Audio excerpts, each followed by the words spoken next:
Samantala, ipinatapon na ng Immigration Bureau at Presidential Anti-Organized Crime Commission na pabalik ng China ang 100 Chinese nationals na pinaniniwala ang dawit sa Pogo scams. Ang mga detalye tinutukan live ni Giselle Ricafort. Giselle. Misking 100 na Chinese national na sangkot umano sa mga Pogo Scam Hub ang ipinadeport na ngayon ng Presidential Anti-Organized Crime Commission, Bureau of Immigration, kasama ang Embahada ng China dito sa Pilipinas.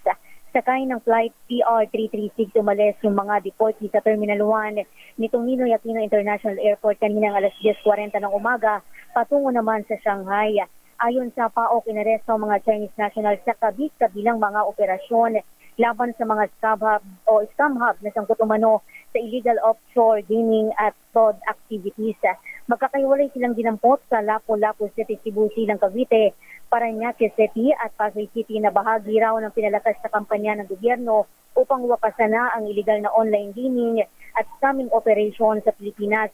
Salig daw yan sa utos na total ban ni Pangulong Bongbong Marcos sa Philippine Offshore Gaming Operations at paglansad naman sa mga organized criminal network.